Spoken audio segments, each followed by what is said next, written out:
In this video, I'm going to show you everything that you need to know about Planet Zoo in under 10 minutes.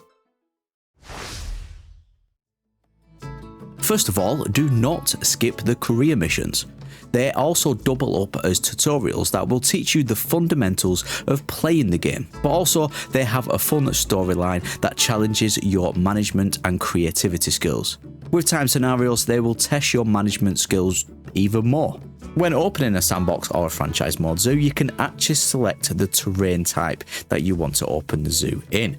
Now, if you select this drop down menu here, you can change it from flat, which comes as standard, to sculpted, diorama, or some heat map examples.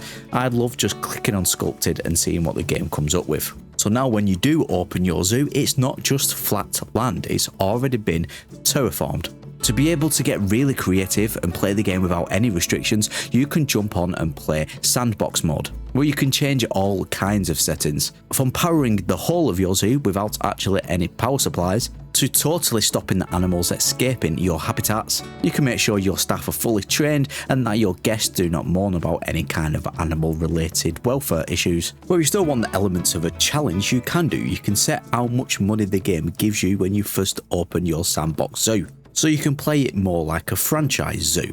Now, the benefit of this is that you don't get any of the restrictions what you would get in franchise mode, such as a lot of the scenery pieces, especially if you own a DLC for the game, will be initially locked in franchise mode. To unlock these, you will need a mechanic and a research center, and it takes some time, especially if you want to unlock all the scenery pieces. But all the scenery pieces are automatically unlocked from the start when you jump into sandbox. If you are new to playing Planet Zoo, then starting off in franchise mode can be a bit overwhelming, and you might find that you do not start off successfully and profitably in your zoo. Now, to make sure you get the best head start with your zoo, I recommend having a decent starting layout when you initially open your zoo. In fact, I have got a full tutorial of how to build such layout. I would recommend starting with 2 small ticket animals and 2 habitats for such animals. Or you can just start off with a couple of small exhibits, put some exhibit animals in there, let them breed, and then sell them for a bunch of cash to increase your cash flow. When your zoos do increase in size, make sure you have a decent amount of staff facilities to be able to facilitate the needs of your animals. Also, make sure that you're creating work zones for your staff. Increase your management game with this and make sure all areas of your zoo is covered. The ability to be ridiculously creative in Planet Zoo is amazing and probably one of my favourite things about playing this game. You can go ahead and pretty much create anything what your mind can come up with or whatever you see you're inspired by. Especially if you are playing in sandbox mode, you can really delve into your creativity here and you can build stuff like this. Now you can see I have created my own guest barriers and my own mesh fences. This will stop the animals getting out. It will register as a normal fence like the in-game fence does. But instead of my barrier looking like this, with a bit of time, effort, practice and creativity, it could look like this. So just put some building pieces together and create your own habitat barriers and guest fences. And then do this. Put your habitat gates wherever you desire.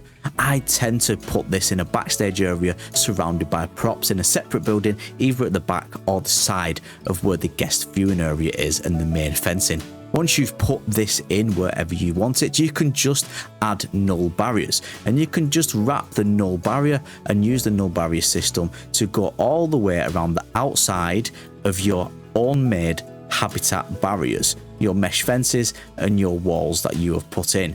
Once you have attached it on both sides of the gate and make sure that your null barrier goes around all of the outside of the habitat you have created, your animals will not escape. And if they do, remember, you can just go into settings in sandbox mode and turn escapes off. If you wish to take better screenshots of stuff you have created because you want to share it on Facebook groups or the Reddit page, the Planet Zoo Reddit page, or you just want to save one for memories, you can make easier, better looking screenshots. And you can do this by going onto camera effects on the bottom right hand side here. If you go onto filters, you will see an array of different filters. For example, if I click on warm, and then I apply filter, it will change the color scheme and the brightness and the saturation, just like editing a photo really, of, well, the whole game.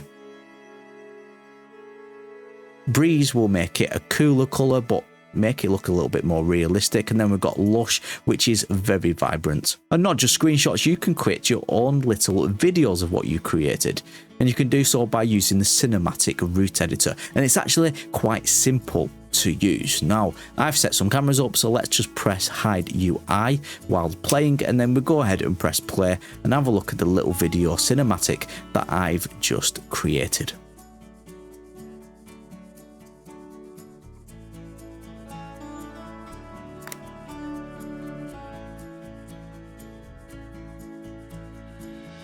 Pretty damn cool, right? Pathing in Planet Zoo can be a bit of a pain in the arse, but to navigate around some of the complexities of it, you can just build your own paths, and your guest, like you can see here, will still walk over your custom made paths. All you have to do is put your paths down like you normally would, and then just cover your paths with any type of scenery and construction pieces. Just like your custom paths, you can also create custom walls to spruce up how your buildings look. A very easy way to do this is just get one of the on the grid walls as normal, and then you just want to spruce things up. So you just want to add different details to this wall which is on the grid, just to make everything look a little bit more better. Once you've got the wall looking how you want it to look, just go into the group by double left clicking if you are playing on PC, and then just drag a box with the left mouse button, click down like that, and then you could just easily duplicate that wall with all the off the grid pieces still staying on the grid system. Add some decal, add some vents, get creative and make things look a little bit more realistic. When building any type of hard shelter for animals and backstage areas, make sure you put the roof on last. Build the interior of your buildings first, any buildings actually, because you've got that natural light coming in and it's much more easier to build with more light. Once you've created the interior of the building, obviously you can go ahead and then put your roof on your buildings. You can see when building how much darker it is with the roof on here, and when you're moving your camera you will keep clipping into the roof when placing objects down. Just put the roof on last. And if you are playing in franchise mode, this gets even harder when playing in the dark at night time. But if you do want to light things up at night time, you can just press L on your keyboard if you are playing on PC, and it will just light everything up. To be able to move things more precisely, you need to enter Advanced Movement Tool. So just click on whatever item you wish to move and just press X on your keyboard.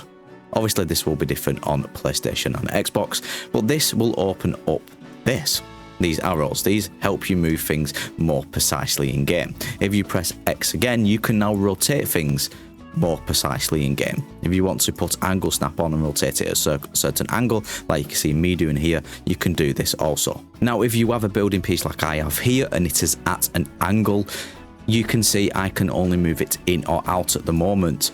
But if I go on this button here, what says toggle from relative to world axis, you can see I can now move it up and down relative to that world axis, giving it really easy way to build this custom wall here. And when you are placing them down, if you've duplicated in advance moving them, they will copy the same way that you've already placed the first one down, like so. If you have made a mistake, you can easily just press Ctrl and Z on your keyboard and it will delete what you have recently done. If you think, oh, actually I didn't make a mistake, just press Ctrl and Y and it will redo it. And just a bit of a fun one to end on here, if you click on one of your guests in your zoos and just change their name to J Alt Hoosen, like you can see how I've done here, when you press enter, absolute craziness happens. It flies all your guests in your zoos up in the air, tossing them inside habitats and all sorts. In this video I've tried to explain everything what I personally believe players need to know about Planet Zoo, whether you be a veteran player or a brand new beginner. But I have got a tutorial on pretty much everything, so if there's any elements of Planet Zoo, and if it's building, if it's franchise mode, layouts, anything like that, I've pretty much got a tutorial on it. This was just a bit of an overview video of what I think everyone should know about Planet Zoo. So if you are looking for a more specific tutorial, check out my channel. I've got a full playlist on tutorials. But hopefully this video has give you some little tips and tricks and some information that you might have not known already. If it has, then please hit that like button. And if you do want to see more videos from myself on Planet Zoo, then please, if you're not done already, hit that subscribe button. And with that being said, I hope you have a wonderful rest of your day, and I will catch you in the next Planet Zoo video.